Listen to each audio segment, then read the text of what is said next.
8 ingredients na pwede natin gamitin para sa acne marks. First guys is tranexamic acid. So yung tranexamic acid, inhibit niya ang plasmin activity, and by doing this, it may actually decrease the inflammatory response after a certain skin injury, kagaya ng nangyayari sa acne, eventually leading to less redness associated sa ating mga red acne marks. So usually guys, yung inflammation around the red acne marks involves or causes vascular permeability. Ibig sabihin yung mga blood vessels doon sa ating mga acne marks, madaling lumabas yung mga red blood cells doon sa mga blood vessels na yon. So pag lumalabas yung mga red blood vessels, nagde-deposit ito around the tissue, and kaya ito nagiging mas red or mas mapula. So may mga studies guys na nagpapakita na ang paggamit ng tranexamic acid ay maaaring mag-regulate ng vascular permeability.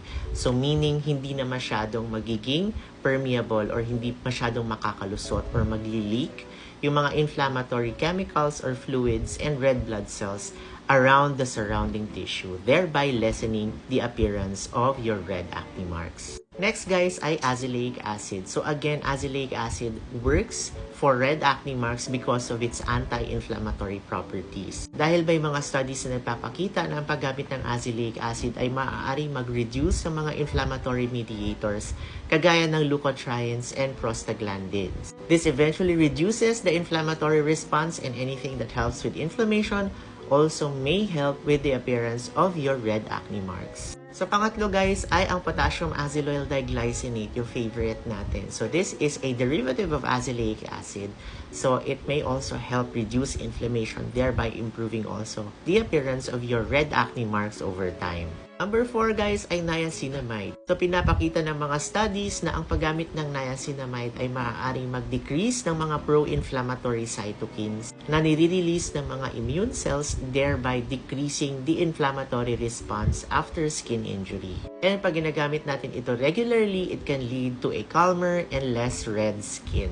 And also guys, niacinamide is known to accelerate the production of ceramides and also known to accelerate the healing or recovery of your skin barrier. And if you have good, healthy skin barrier, tinataasan nito yung threshold or yung resistance ninyo to irritation against other active ingredients, thereby decreasing the chance of inflammation. And again, decreased inflammation, decreased appearance of your acne marks. And guys, may mga studies na nagpapakita na ang paggamit ng niacinamide ay maaaring mag-regulate ng dilation or paglaki ng ating mga blood vessels. So the bigger the blood vessels are, the redder your skin or your red marks will appear. So if it helps reduce the dilation or paglaki ng ating mga red blood vessels, then it will also help reduce the appearance of our acne marks. Number 5 guys ay vitamin C. So vitamin C is a known antioxidant which neutralizes your free radicals that contribute to your inflammation and can damage skin cells and can also damage the cells around your blood vessels, contributing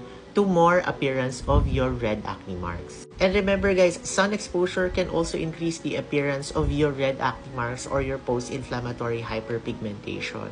And pinapakita ng studies guys na ang combination of vitamin C and sunscreen actually offers significant protection from UV damage or UV-induced redness or yung redness nakikita natin after ma-expose tayo sa araw compared to sunscreen alone. So number 6 guys ay licorice root extract. So maaari itong makatulong sa ating mga red acne marks because of its anti-inflammatory effects. Binabawasan din ito ang pag-produce ng mga pro-inflammatory mediators kagaya ng cytokines and prostaglandins, thereby decreasing the inflammatory response and indirectly also improving the appearance of our red acne marks. Number 7 guys ay ang green tea extract. So nagko-contain ito ng epigallocatechin gallate which exhibit anti-inflammatory properties. Itong mga epigallocatechin gallate ay maaaring mag-reduce ng production ng inflammatory mediators kagaya ng interleukins and cytokines, thereby decreasing the inflammatory response and helping improve the appearance of our red acne marks. And because of its antioxidant property, binabawasan nito ang free radical activity, thereby reducing the potential damage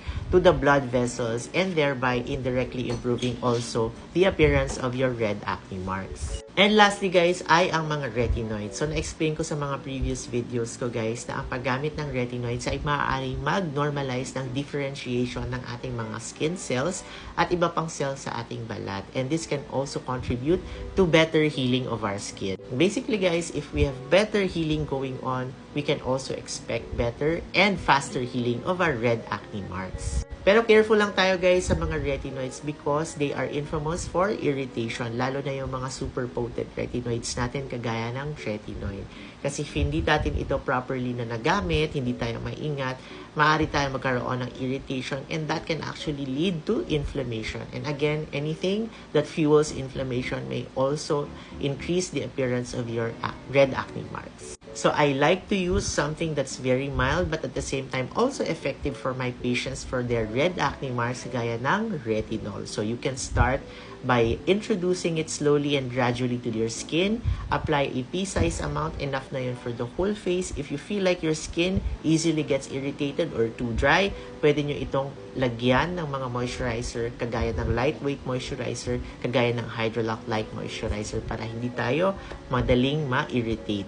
And reminding you guys to use your skincare that contains the ingredients that I mentioned consistently for at least 3 months because yun po ang duration that we can expect the maximal effect ng ating mga skincare sa ating balat. And of course, we can expect faster and better results if i-combine natin yung mga active ingredients na ito compared to using either one alone. Alright guys, for more acne tips, follow me and Basta Acne DMD. Bye DMD Stunners!